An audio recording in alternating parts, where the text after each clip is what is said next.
se zove Svetislav Milosavljević, ali ga većina ljudi, pa i kralj, zovu Tisa. Rođen je 1882. godine i htio je da bude inženjer, ali ga je očev finansijski slom primorao da se lati vojničkog zanata. Dostigao je čin brigadnog generala, a posle Prvog svjetskog rata postao je ministar saobraćaja. Potom ga je kralj zaobišao prilikom rekonstrukcije vlade, ali ga se sjetio 1929. kada je formirano 9 novih banovina. Postavio ga je za namjesnika siromašne Vrbarske banovine.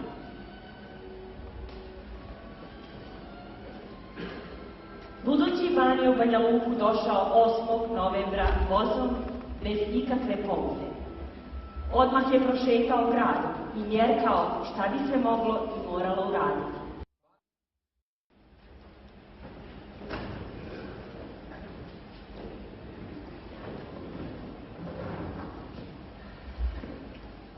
Neobično nam je drago, gospodine Milosavljeviću, što ste baš vi postavljeni za bana Vrbarske banove. Hvala. U Beogradu vas, a Boga mi ovdje, smatraju ogromanim čovjekom, državnikom i nadom. Pretjeruju, mada potrudit ću se da to za sada još nezasluženo priznanje i zaslužim. Čim je došao, ban je odmah prionuo na posao. S tim je u ovom dijelu našeg vremeplova komandant oblasti, general Petar Nedeljković. On dobro zna ko je ban. U vojsci se ništa ne može sakriti, pa tako i uvijek. I kako vam se čini naš grad? Biću iskren. Molim vas, znam vas iz naših zajedničkih vojničkih dana i znam da ste uvijek bili otvoreni. Vrbarska banovina je po svim kriterijumima najnerazvijenija od svih 9 novoformiranih banovina. Pretpostavljam da su nas upravo zato i doveli ovdje. Čini mi se da je tako. Vruć krompir. Upravo tako. Nemate nikakve upravne zgrade i objekte. Zato sam odlučio da sebe, pomoćnika, sekretarijat, opšte i upravno odeljenje za sada smestim u hotel Balkan. Hotel? Da. Iako, moram vam to reći, tamo po cijelu noć pevaju pevačice i ne može se spavati. A naravno, ne možete do vijeka ostati u hotelu. I nećemo ostati. Izgradit ćemo mi potrebne objekte. Razgovarao sam već sa ljudima iz banke i dobit ćemo potrebne kredite za te poduhvate. Ali sada moramo iskoristiti svaku slobodnu sobu, bez obzira kakva je i u kom delu varoši se nalazi. Boga me, vi ne gubite vrijeme. Ja sam došao ovdje da radim.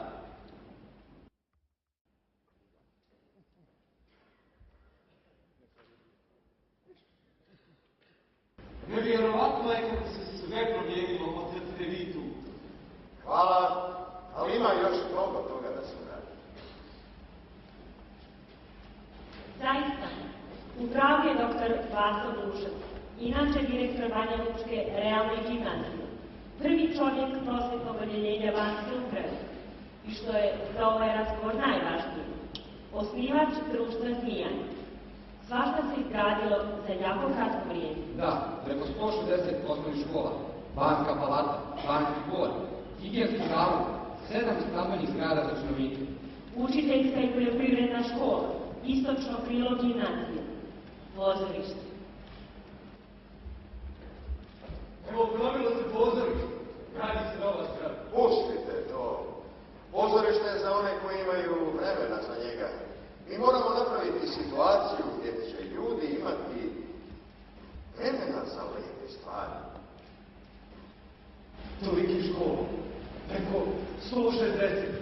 Nevjerovatno je šta se sve može da se hoće. Da, i kada se ima podrška, a ja sam je dobio i ovdje, a i šire, o novcu, da ne govorimo. Da, ali ste se vi za taj novac izborili, a niste ga trošili kao neki drugi, na sopstvene prohtjeve. Ja nekih naročitih prohtjeva nemam. A drugo, dužnost mi je da od banovine koja mi je data na upravu napravim dobro mjesto za život. A za to su vam potrebne škole. Čuo sam da vas tužakaju kod kralja. Nekim ljudima smeta kad drugi radi. Valjda zato što se vidi da oni ne radi. Nemam ja bavite se takvim ljudima.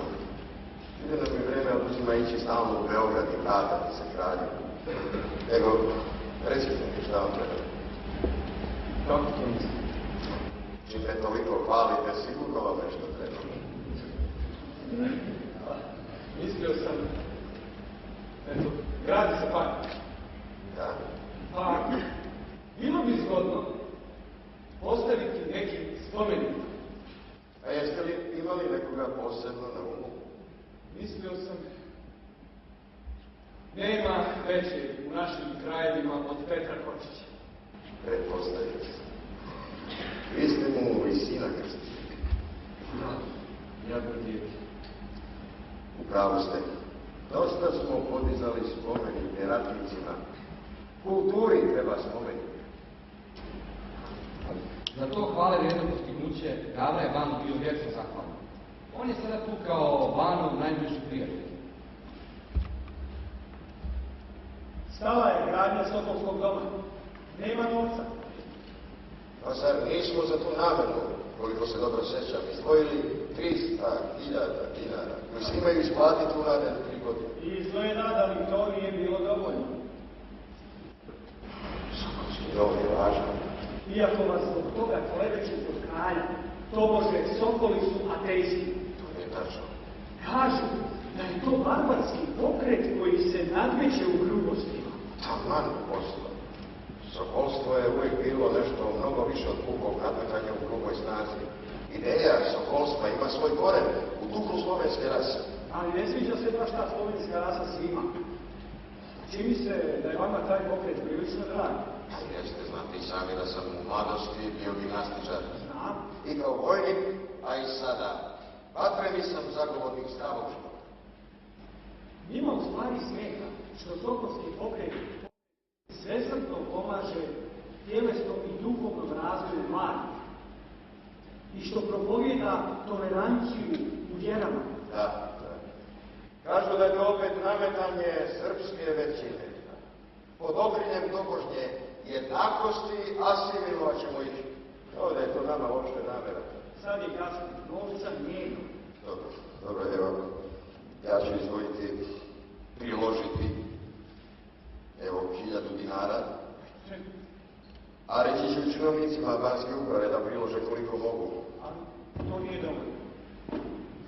I reći ću banskoj upravi da izdvoji još koliko? 4 milijuna.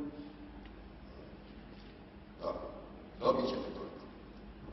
Znate li da vas već zovu Banjalučki Petar? Preteruju, moj doktor, preteruju.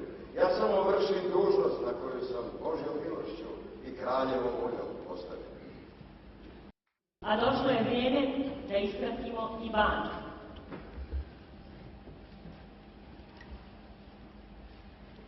Čuo sam da odlazite. Da, postao sam ministar. Ne ide mi se. Ovdje ima toliko posla, to još treba obaviti. Tu ste u pravu, ali priznajte ipak, zaželjeli ste se svoje kuće na Vračaru. I bašte, u proleće, priznajem. Samo malo, molim vas. Još malo budite mirni, uskoro ćemo završiti. Ovo je Spiridon Bocarić, zvani Špiro, akademski slikar, direktor muzeja. Jedna od najplemenitijih ličnosti iz kruga saradnika Bana Milosavljevića. Čovjek ponekad prije, ali uvijek iskren. Što nije uvijek ugodno, ali je nesumnjivo korisno. Neka. Vidite, to je bolje za vas. Mislite, ne volim ja ministarske fotelje. Nemate pojma koliko je tamo perfidnih ljudi, podlaca i kraljevih, da se slobodno izrazim, odgruznih muva koji se ne libe nikakva nemorala da se domognu ne zaslužene privilegije. Znate, nas dvojica smo zapravo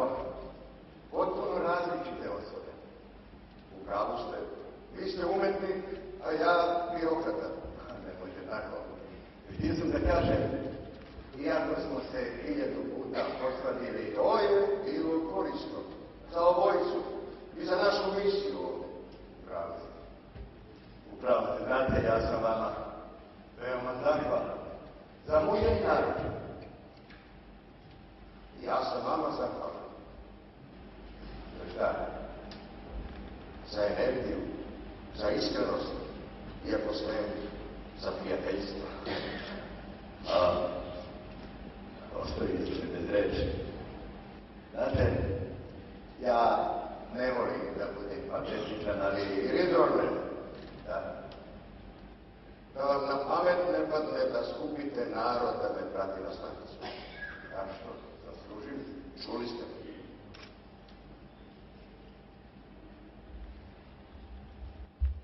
Došli smo skoro do samog kraja. Ban je još samo jednom posjetio Banja Luku. Na Spasovdan 18. maja 1939. godine odazvao se pozivu pravoslavne opštine i došao da kumuje veličanstvenom sabornom hramu. Za čije je podizanje, trebali reći, imao nesocijenjive zasluge. Bila je to kruna ljubavi, razumijevanja i saradnje grada i ovog čovjeka. Koji je za svega 4,5 godine postao jedna od najsvjetlijih figura prošlosti Banja Luke.